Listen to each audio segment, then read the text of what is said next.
우리 한 절씩 교독하겠습니다. 신약성경 139쪽입니다. 제가 44절을 읽습니다. 때가 제6시쯤 되어 해가 빛을 잃고 온 땅에 어둠이 임하여 제9시까지 계속하며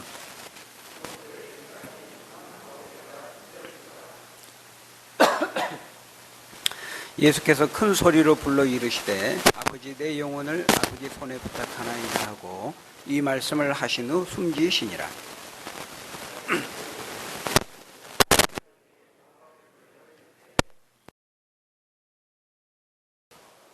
이를 구경하러 모인 무리도 그 된 일을 보고 다 가슴을 치며 돌아가고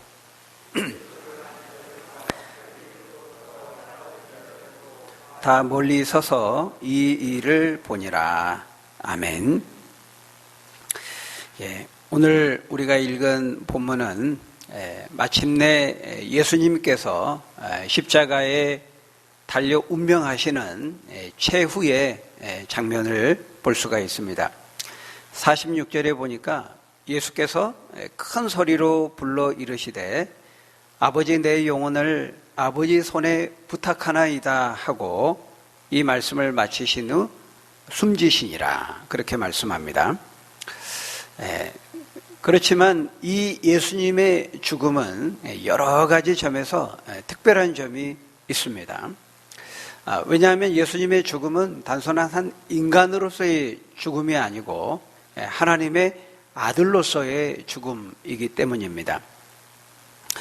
예수님의 죽음은 단순히 뭔가 큰 뜻을 이루려고 했는데 가룟 유다라고 하는 그 부하의 배신으로 말미암아서 그만 그 뜻을 이루지 못하고 실패한 그런 비참한 죽음이 아니었습니다. 얼핏 그런 것처럼 보일 수 있을지 모르겠지만은 우리가 이미 지금까지 앞에서 쭉 살펴보았던 것처럼 예수님은 충분히 도망가고 방어할 수 있었음에도 불구하고 그렇게 하지 않고 자발적으로 잡히셨습니다. 산헤드린 법정이나 빌라도 법정에서도 충분히 자신을 변호하고 소명할 수 있는 기회가 있었음에도 불구하고 그 기회를 사용하지 않으셨습니다. 오히려 털 깎는 그 어린 양처럼 순순히 자신에게 다가오는 십자가의 죽음을 맞아들인 것입니다. 여러분, 왜 예수님께서 이렇게 하셨을까요? 왜 이렇게 하셨죠? 그것은 바로 이 세상에 구원을 이루시기 위해서 그렇게 하지 않으시면, 그렇게 자신을 십자가의 죽음에 내어주지 아니하시면 이 세상을 구원할 수 없고 이 세상을 구원하기 위한 대속적인 죽음이 될 수 없기 때문이었습니다. 그래서 예수님은 스스로 잡히셨고 그 부당한 재판을 통해서 사형 선고를 받으셨고 마침내 오늘 본문을 통해 보는 바와 같이 십자가에서 운명하시게 된 것입니다. 오늘 본문은 예수님께서 십자가에서 숨을 거두시기 직전과 직후에 일어난 특별한 사건들을 통해서 우리에게 이것을 보여주고 있는 것입니다.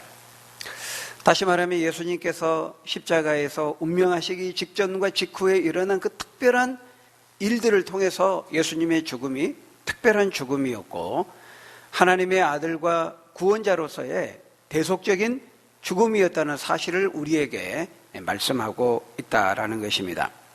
먼저 우리가 읽은 44절에 보니까요, 때가 제6시쯤 되어 해가 빛을 잃고 온 땅에 어두움이 임하여 제9시까지 계속되었다, 이렇게 말하고 있습니다. 여러분, 여기 제6시라는 것은 오늘 우리 현대인의 시간으로 하면은 낮 12시를 가리킵니다. 정오 12시를 가리켜요. 예수님이 3시에 십자가에 못 박히고 들리셨거든요. 제3시에. 그러니까 제3시라는 것은 오전 9시를 가리킵니다. 그러니까 유대인들은 오늘 우리들에게 이제 해가 뜨는, 아침 해가 뜨는 6시가 0시가 됩니다. 거기서부터 계산을 합니다. 그러니까 3시에 십자가에 못 박혀 들리셨으니까 9시에 못 박힌 겁니다. 그리고 제6시에, 그러니까 낮 12시죠. 그때부터 해가 빛을 잃고 어두워진 겁니다. 칠흑같이 어두워졌는데 몇 시까지 그랬다는 거예요? 제9시까지. 그러니까 오후 3시까지 무려 3시간 동안이나 가장 밝아야 하는 대낮에 낮 12시부터 오후 3시까지 그날에 가장 밝아야 되는 그 시간에 해가 빛을 잃고 온 땅에 칠흑 같은 어두움이 뒤덮이게 되었다. 이렇게 말씀하고 있습니다. 우리가 이제 가끔 뭐 장마철이나 또 소나기가 오거나 이제 이러려면은 그 짙은 먹구름이 이제 하늘을 덮잖아요. 그러면은 이게 낮인데도 굉장히 이제 좀 어둡고 캄캄할 때가 있어요. 그렇지 않습니까? 근데 이때의 어둠은 그런 어둠과는 이제 비교할 수가 없는 것입니다. 날씨가 흐린 것도 아니었고 비가 온 것도 아니었는데 온 세상이 빛을 잃고 칠흑 같은 어두움에 잠기게 되었다는 거예요. 여러분, 이 어두움의 의미가 무엇일까요? 여러분, 이 어두움은 단순 어떤 문학적인 표현이 아닙니다. 예수님의 죽음이 이제 슬퍼서 이제 그것을 문학적으로 표현한 것이 아니라는 거예요. 성경은 이게 어떤 비유면 이 비유라는 언지를 주고 기술을 합니다. 그러니까 예를 들면 어두움이 임한 것처럼 세상이 적막했다. 뭐 이런 식으로 어두움이 임한 것과 같이 쓸쓸했다. 뭐 이런 식으로 비우면은 뭐뭐처럼 뭐뭐와 같이 이렇게 기술을 한단 말이에요. 근데 그게 아니라는 겁니다. 오늘 본문은 실제로 어두워진 거 한낮에 가장 밝아야 되는 대낮에 어두움이 임하게 된 거죠. 실제 비유가 아니라 일어난 사건으로 기술하고 있고 그것도 구체적으로 3시간이라고 하는 기간도 명시를 하고 있습니다. 여러분, 이제 성경에서 보통 이 어두움을 하나님의 심판과 관련해서 말씀하는 때가 굉장히 많습니다. 성경에서 이 어두움이라는 말을 쓸 때 이 어두움을 하나님의 징계와 형벌과 심판과 연관시켜서 기록하고 있는 것들이 굉장히 많습니다. 이스라엘 백성들이 출애굽하기 전에도 출애굽 직전에 3일 동안 흑암의 재앙을 내리시죠. 10가지 재앙 가운데 흑암의 재앙을 내리셔서 이제 애굽의 전역에 이제 어둠이 임하게 하시는 장면이 나오는데요. 뿐만 아니라 이사야서 13장이라든지 또 아모스서 8장 9절에서 10절, 또 에스겔서 32장 7절에서 8절, 요엘서 2장 10절에서 11절 등등 이제 이런 그 구절들을 보면은 어두움을 다 하나님의 심판과 연관시켜서 말씀하고 있어요. 우리가 뭐 시간 관계상 다 볼 수가 없으니까 우리가 대표적으로 이사야 13장에 있는 말씀을 한번 보겠습니다. 이사야 13장 9절에서 10절에 보면 이렇게 말씀합니다. 우리 한번 같이 읽어볼까요? 시작. 보라, 여호와의 날 곧 잔혹히 분냄과 맹렬히 노하는 날이 이르러 땅을 황폐하게 하며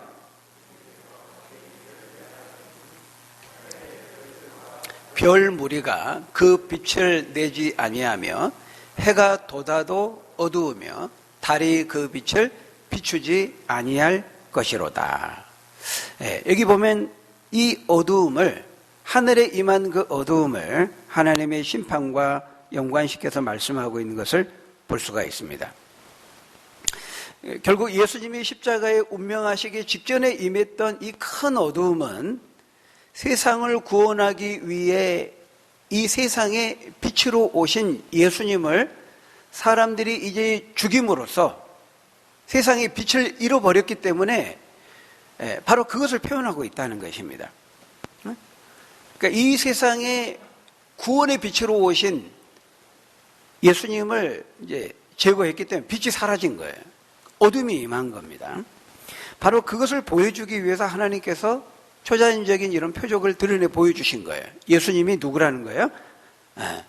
이 세상을 구원하기 위해 오신, 구원의 빛으로 오신 하나님의 아들 그리스도임을 하나님께서 이 땅에 가장 밝아야 되는 대낮에 이 칠흑같이 어두움을 보여주심으로써 예수님이 누구인지, 그 예수님의 죽음이 무엇을 의미하는지를 그렇게 세상을 향해 선포하고 계시는 것이라 하는 것입니다. 결국 모든 죄인의 대표자로서 예수님이 십자가에서 거룩하신 하나님의 공의의 채찍을 대신 맞으시고 우리 모든 죄인을 대신하여 심판을 지금 받고 있다는 사실을 이 어두움을 통해서 보여주고 있다는 거예요. 이 어두움은 심판이거든요. 하나님 심판. 그러니까 모든 죄인들이 받아야 될 그 심판을 지금 예수님이 하나님의 공의의 채찍을 맞고 십자가에서 대신 우리를 대신해서 하나님의 심판과 형벌을 받고 계시는 것이죠. 이건 하나님의 특별한 초자연적인 표적이었습니다. 그냥 자연적인 어떤 현상이 아니었다는 거예요. 그래서 이 어둠을 통해서 지금 예수님의 죽음의 의미가 무엇인지를 말씀하고 있는 거예요. 이 세상의 빛으로 오신 예수님께서 세상에 짙게 깔려있는 그 세상의 죄의 어두움을 몰아내기 위해서 우리 죄인들을 대신해서 하나님의 심판을 받고 계신다는 것을 바로 이 칠흑 같은 어두움을 통해서 하나님이 이 세상에 말씀하고 있는 것이라 하는 것입니다. 여러분, 이때 일어난 이 어두움은 성경에만 기록된 것이 아닙니다. 놀라운 사실은 이때 있었던 이 어두움은 세상의 역사가들도 이때 이 아주 특별한 어두움을 기록하고 있다는 거예요. 탈루스라는 사람이 있습니다. 헬라 그리스 역사가인 이 탈루스가 세 번째 역사라는 그 책을 저술했는데요. 이때 이 책이 AD 52년에 쓴 책입니다. 탈루스가 세 번째 역사. AD 52년이면은 예수님이 이때가 AD 32니까 약 한 20년 후에 탈루스라는 사람이 책을 썼는데 세 번째 역사라는 책을 썼는데 거기에 뭐라고 기술되어 있냐면 이렇게 되어 있습니다. AD 32년 6월절에 어두움이 온 땅을 뒤덮었다. 온 세상에 무시무시한 어두움이 임했다. 이렇게 기록하고 있습니다. 무시무시한 어둠이라고 말하고 있어요. 왜 무시무시한 어둠일까요? 네. 여러분, 오늘 우리들은요, 밤이어도 다 집집마다, 건물마다, 뭐 거리마다 이 가로등이 켜져 있고 다 전기가 들어오니까요. 아무리 밤이 되어도 그 밤이 그렇게 어두움이 그렇게 무섭지가 않습니다. 근데 그 2000년 전에 전기가 없던 시절에는요, 우리나라도 거의 한 50년, 60년 전만 해도 제가 아주 어렸을 때 막 시골에 와서 호롱불도 켜고 이랬잖아요. 밤 되면은 진짜 뭐 이런 시골 아무것도 안 보입니다. 완전히 캄캄합니다. 그죠? 그러니까 옛날에 이제 전기 안 들어오고 이럴 때는요, 우리가 막 귀신들 막 생각할 때 밤이 굉장히 두려웠잖아요. 그러니까 그런데 지금 가장 밝아야 되는 대낮에 밤처럼 어두운 거예요. 얼마나 무섭겠습니까? 바로 그것을 AD 52년에 탈루스라는 사람이 쓴 세 번째 역사라는 책에서 이때를 지금 기록하고 있다는 거예요. 로마 정부의 공문서에도 이날에 있었던 어둠에 대한 기록하고 있는 역사적 자료들이 남아 있고요. 또 플레곤이라고 하는 이 사람은 헬라 역사가인데 이 사람이 AD 138년에 쓴 올림피아 기록물이라고 하는 유명한 저술이 있습니다. 올림피아 기록물. 여기에도 보면 이때 이 어둠이 기록되어 있어요. 제202회째 올림피아기 제4년에 전례 없을 정도로 특이한 일식이 일어났다. 제6시에, 난 12시죠. 제6시에 낮이 변하여 캄캄한 밤이 되었고 또한 비두니아에서는 큰 지진이 일어나서 니케아의 여러 가옥들을 무너뜨렸다. 이렇게 기록하고 있습니다. 여기 제202회째 올림피아기 제4년이라는 시기는 티베리우스 황제가 바로 이제 로마 황제로 다스린 지 19년째 되는 해입니다. 그러니까 정확히 바로 AD 32년입니다. 이때가. 그러니까 이렇게 예수님이 십자가에 죽으시기 직전에 있었던 이 예상치 않은 이 특별한 어두움의 시간, 약 3시간 동안 계속된 이 특별한 어두움은 성경에만 기록된 것이 아니라 일반 세속 역사가들의 기록물에도 기록되어 있다는 거예요. 근데 다만 이 역사가들은 그 특별한 어두움의 원인을 뭘로 본 겁니까? 일식이라고 하는 자연현상으로 기록하고 있는 거예요. 성경 예언의 성취임을 몰랐기 때문에. 근데 일식이라고 한다면은 해가 달에 가려진 거거든요.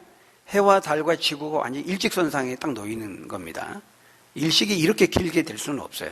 일식은 그냥 짧게 되는 거죠. 물론 이제 시작하고 완전히 맞출 때까지 전체 기간으로 하면은 뭐 2시간도 걸릴 수 있고 1시간도 걸릴 수 있고 뭐 하겠습니다만은 완전히 어두워진 일직선상에 있는 그 시간은 좀 짧죠. 근데 이렇게 이제 기록하고 있는 겁니다. 일시견상으로 기록하고 있는 거예요. 어쨌든 하나님은 예수님이 운명하시기 직전에 이처럼 온 땅에 어두움이 임한 이것을 통해서 예수님의 죽음이 예사롭지 않은 죽음이고 일반 사람의 죽음과는 다른 특별한 죽음이었다는 것을 세상을 향해 선포하고 있는 것이죠. 또 하나 예수님의 죽음이 특별한 죽음이었다는 것은 예수님이 운명하시기 직후에 일어난 일들을 통해서도 우리에게 그것을 보여주고 있어요. 오늘 보면 45절에 보면 송소의 휘장이 한가운데가 찢어지더라 이렇게 말하고 있습니다. 오늘 누가복음 순서로 볼 때는 45절에 휘장이 먼저 찢어지고 그 다음에 이제 46절에 예수님이 이제 운명하시는 것으로 그렇게 기록이 되어 있어요. 근데 병행구인 마가복음이나 이제 마태복음에 보면 예수님이 운명하신 다음에 송소의 휘장이 찢어진 것으로 기록되어 있습니다. 제가 볼 때는 이게 더 정확한 기술인 것 같아요. 히브리서에 있는 그 말씀에도 보면 예수님의 죽으심을 통해서 휘장이 찢어진 것으로 그 의미를 설명하고 있기 때문에 정확하게 이제 순서를 본다면 예수님이 운명하신 다음에 송소의 휘장이 찢어진 것으로 보는 것이 더 정확한 것 같습니다. 근데 이제 오늘 본문 누가복음에는 그냥 송소의 휘장이 한가운데 찢어졌다 이렇게 간단하게 기술되고 있는데요. 마태복음 27장 51절에 53절에 보면 훨씬 자세히 기술되어 있어요. 우리 한번 같이 읽어보겠습니다. 마태복음 27장 51절에 53절 시작. 이에 송소 휘장이 위로부터 아래로 찢어져 둘이 되고 땅이 진동하며 바위가 터지고 무덤들이 열리며 자던 성도의 몸이 많이 일어나되 예수의 부활 후에 그들이 무덤에서 나와서 거룩한 성에 들어가 많은 사람에게 보이니라. 네. 여기 보면 이 땅이 진동하고 바위가 터지고 무덤이 열리며 죽었던 성도의 몸이 많이 일어났다. 아까 그 그리스 역사가인 플레곤이라는 사람은 그렇게 말했죠. 올림피아기 4년에 전례 없을 특이한 일식이 일어났고 비두니아에서는 큰 지진이 일어났다 그랬는데, 그리고 많은 니케아의 여러 가옥들을 무너뜨렸다 그랬는데, 이 땅이 진동하면 바위가 터졌다. 이게 이제 그 지진처럼 인식을 할 수가 있는 거죠. 둘이 연결시킬 수 있을지 모르겠습니다만은 어쨌든 누가복음에는 그냥 송소 휘장이 찢어진 것만 이제 기록하고 있고 땅이 흔들리고 바위가 터지고 이런 부분들은 우리 누가복음에는 기록되어 있지 않아요. 자, 어쨌든 이 누가복음과 마태복음에 똑같이 기록하고 있는 부분이 뭐냐면 휘장이 찢어졌다는 겁니다. 송소의 휘장이. 이거는 다 기록하고 있어요. 그런 점에서 예수님이 죽으실 때 일어났던 매우 그 특별한 사건, 특별한 현상 가운데 하나가 뭐냐면 예루살렘 성전 안에 있는 그 송소의 휘장이 찢어졌다는 겁니다. 근데 누가복음에서는 그냥 가운데 찢어졌다 이렇게만 기록하고 있는데 마태복음에서는 위에서 아래로 찢어졌다 이렇게 더 구체적으로 말하고 있어요. 여러분 이게 휘장이 20규빗입니다. 이게 한 20규빗이에요. 45cm 곱하기 20 하면 9m 정도가 나오거든요. 그러니까 이거는 사람이 막 이제 뭐 사다리에서 올라가서 굳이 위에서부터 찢은다면 이제 찢을 수 있겠지만은 예수님이 죽으신과 동시에 휘장이 찢어졌는데 아래에서 위로 찢어진 것이 아니고 위에서 아래로 찢어졌어요. 하나님이 찢으신 것이라는 것을 보여주는 것입니다. 사람이 인위적으로 찢었다면은 아래에서부터 위로 찢어져야 됩니다. 밑에서부터 당기기 때문에. 근데 이게 9m가 되는데 위에서부터 아래로 찢어진 거예요. 근데 이 가죽이 해달의 가죽으로 만든 건데 우리가 구약 성경의 그 제조 과정을 보면요.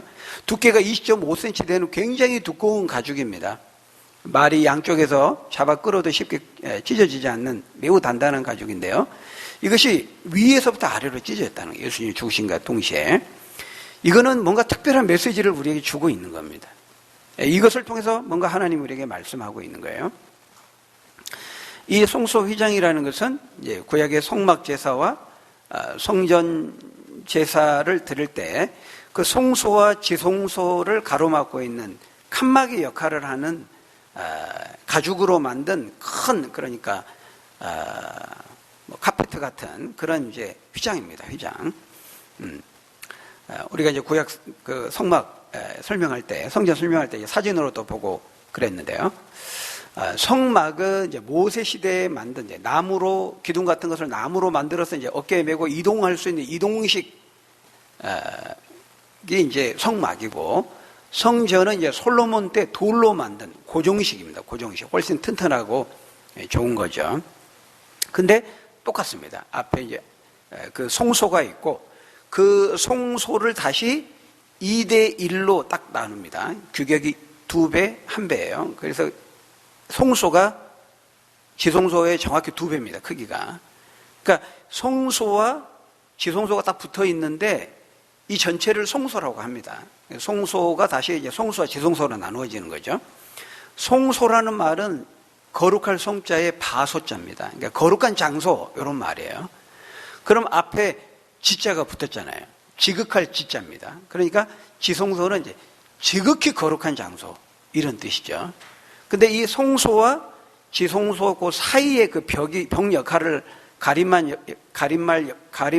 역할을 하는 그 장애물 역할을 하는 게 뭐냐면 바로 여기서 말하는 송소의 휘장이에요. 근데 그게 찢어졌어요. 그러니까 지송소로 들어가려면 송소에서 그 휘장을 거쳐서 휘장을 통과해서 지송소로 가게 됩니다. 지송소 안에는 뭐가 있죠? 지송소 안에는 뭐가 있습니까? 하나님의 임재를 상징하는 언약궤가 있죠. 언약궤. 법궤라고도 하고 증거궤라고도 합니다. 근데 이 언약궤 안에는 그 뚜껑이 속죄소고 그 속죄소에 이제 제사장이 피를 바르는 거예요. 근데 이제 뚜껑을 열면 그 안에 뭐가 들어가 있습니까? 3가지가 들어가 있어요. 아론의 쌍난 지팡이, 그리고 만나를 담아놓은 만나 항아리, 그리고 십계명의 2돌판. 이게 들어가 있습니다. 그래서 이스라엘 백성들이 이동할 때 성전을 짓기 전에 성막일 때는 항상 이 언약궤를 메고 제일 앞장서서 갑니다. 하나님이 앞장서면 이제 따라가는 거죠. 그래서 이 언약궤가 하나님의 임재를 상징하는 거예요. 근데 그 언약궤가 있는 장소가 지송소입니다. 그래서 지송소가 물론 그 송소 자체 또는 그 성막 자체, 성전 자체가 하나님의 임재를 상징하지만 그 성전과 성막 중에서도 송소가 중요하고 송소 중에서도 지송소가 중요하고 지송소 안에 그 언약궤가 굉장히 중요한 거예요. 근데 바로 이 예수님이 십자가에 죽으실 때 송소에서 지송소로 들어가는 그 휘장이 찢어진 거예요. 근데 여러분 그 지송소, 언약궤가 있는 그 지송소에는 아무나 못 들어갔습니다. 오직 대제사장만 들어갔는데 대제사장이라고 해서 마음대로 들어갈 수 있냐, 아무 때나 들어갈 수 있냐, 그게 아니었어요. 1년에 딱 한 번 들어갑니다. 지송소에는 1년에 딱 한 번, 7월 10일 대속죄일에. 근데 7월 10일 대속죄 들어가도 대제사장이 한 번 들어가는데 그냥 마음대로 들어가면 또 안 돼요. 반드시 어린 양의 피를 가지고 들어가서 그 언약궤 위에 뚜껑이 있는 속죄소에 피를 발라야 됩니다. 그러니까 굉장히 까다로워요. 그 지송소에 들어가는 것도 1년에 딱 한 번 대제사장만 들어가는데 어린 양의 피를 가지고 들어가야 되고 그 절차와 그 과정이 있어요. 조건들이 있어요. 이 조건들, 절차들을 제대로 지키지 않으면은 대제사장이라 할지라도 죽임을 당했습니다. 대제사장 아론의 아들 나답과 아비후가 하나님께 다른 불을 들여서 즉사했습니다. 그만큼 이 하나님의 임재를 상징하는 그 지송소에, 그 송소에 접근한다는 것은 쉬운 일이 아니었어요. 어미하신 거룩하신 하나님께 죄를 가진 인간이 간다는 것은 절대로 쉬운 것이 아니었다는 겁니다. 그래서 대제사장의 의복 중에는 방울이 달려있어요. 방울. 그리고 허리에는 끈을 달았습니다. 왜 그렇게 했을까요? 대제사장이 지송소에 들어가서 이제 움직이면 방울이 딸랑딸랑 소리가 납니다. 살아있다는 증거예요. 근데 소리가 안 난다. 그러면 죽었다는 겁니다. 그러면 죽으면 시신을 끌어와야 되는데 들어가서 끌어올 수가 없어요. 들어가면 그 사람도 죽습니다. 그래서 허리에 줄을 메고 들어가는 거예요. 만약에 잘못되면 밖에서 끌어 당겨야 되는 거죠. 그만큼 어미하신 거룩하신 하나님께 죄인이 접근한다는 것은 쉽지가 않았다는 거예요. 근데 예수님이 십자가에 죽으시면서 이 휘장이 찢어졌다는 것은 뭘 의미합니까? 휘장이 바로 예수님의 몸을 상징하는 겁니다. 예수님의 몸이 십자가에 찢기심으로써 이 휘장을 찢어 놓으신 거예요. 다시 말하면 이제 누구든지 죄인이 하나님께 담대히 나아갈 수 있는 새로운 살 길을 열어 놓으셨다는 것을 의미하는 거예요. 그 휘장은 예수님의 찢기신 몸을 상징하는 것이죠. 예수님 자신이 그 찢기신 몸을 통해서 그 몸이 하나님과 죄인된 우리 사이에 놓여있던 그 간격을 연결하는 다리가 된 겁니다. 예수님이 하나님과 우리를 원수되었던 우리를 연결시킨 다리가 된, 통로가 된 거죠. 히브리서 10장 19절 20절에 보면은 놀라운 말씀이 있어요. 우리 한번 같이 읽어볼까요? 자, 이것을 말씀하는 구절이죠. 한번 같이 읽어볼까요? 시작. 그러므로 형제들아, 우리가 예수의 피를 힘입어 송소에 들어갈 담력을 얻었나니 그 길은 우리를 위하여 휘장 가운데로 열어놓으신 새로운 살 길이요 휘장은 곧 그의 육체니라. 예수님이 십자가에 죽으신 그 죽음의 의미를 히브리서 기자가 이렇게 해석하고 있어요. 예수님이 십자가에 딱 죽으시면서, 십자가에서 몸이 찢기시고 죽으시면서 휘장이 딱 찢어진 것은, 그 휘장은 예수님의 육체를 가리킨다는 거예요. 예수님의 죽음을 통해서 그 하나님의 임재를 상징하는 그 법궤가 있는 지성소로 대제사장만, 그것도 1년에 딱 한 번, 많은 까다로운 절차와 조건을 가지고 접근할 수 있었던 건데, 예수님 십자가에 죽으심으로써 이제는 완전히 찢어놓은 겁니다. 누구든지 들어갈 수 있는 그 길을 담대하게, 용기 있게 하나님께 나아갈 수 있는 그 길을 예수님의 십자가가 열어놓으셨다, 이렇게 말씀하고 있어요. 그러니까 예수님이 말씀하셨죠. 요한복음 14장 6절에 스스로 말씀했습니다. 그래서 내가 곧 길이요 진리요 생명이니 나로 말미암지 않고는 하나님 아버지께 올 자가 없느니라. 그러니까 예수님이 하나님께 나아갈 수 있는 유일한 길이 된다는 거예요. 다리가 됐다는 거예요. 연결하는 다리가, 통로가 되었다는 것입니다. 그래서 이제 우리는 하나님께 나아가는 데 있어서 물두멍에서 몸을 씻고 물두멍을 통과하고 번제단을 지나서 송소를 지나서 휘장을 지나서 휘장을 통과해서 지성소로 나아갈 필요가 없는 거예요. 예수님을 통해서, 예수님을 믿음으로 우리는 담대하게 하나님께 직접 나아가서 하나님을 나의 아빠 하나님이라고 부르고 그 하나님을 예배하고 하나님과 친밀함을 나눌 수 있는 그 자격을 얻게 된 것입니다. 예수님이 십자가의 몸이 찢기심으로, 죽으심으로. 그러니까 구약에는 한 번 하나님께 제사하고 예배하려면요 복잡했습니다. 동물도 다 끌어와야죠. 동물도 죽여야죠. 안수하고 피를 뿌리고 그걸 번제단에 태우고. 근데 우리는 안 그렇잖아요.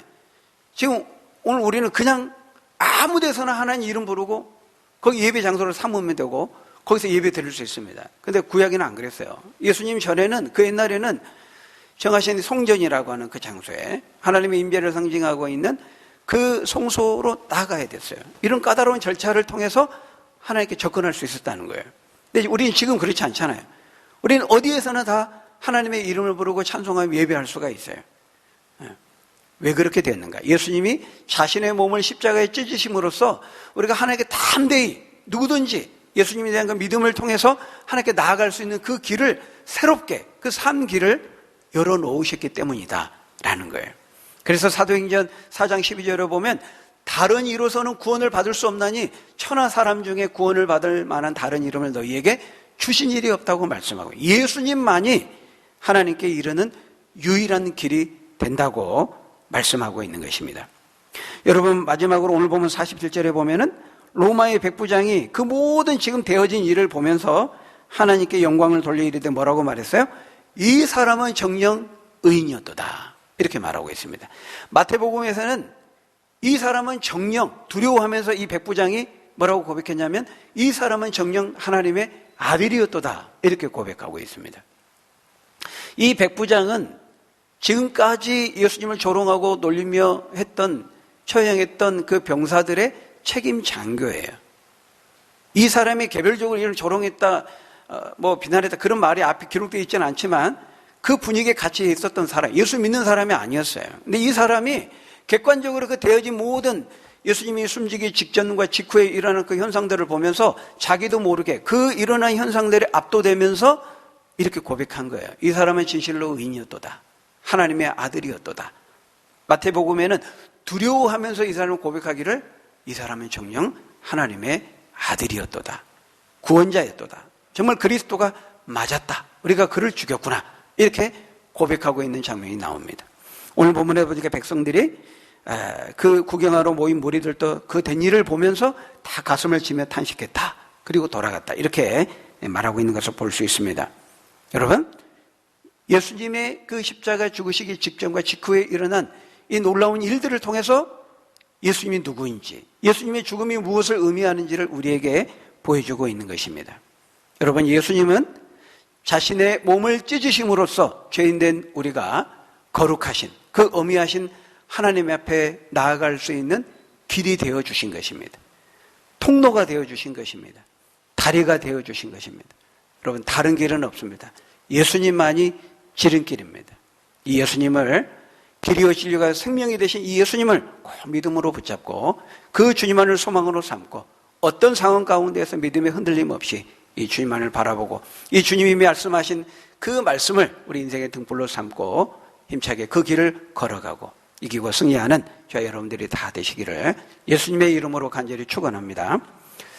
기도하겠습니다.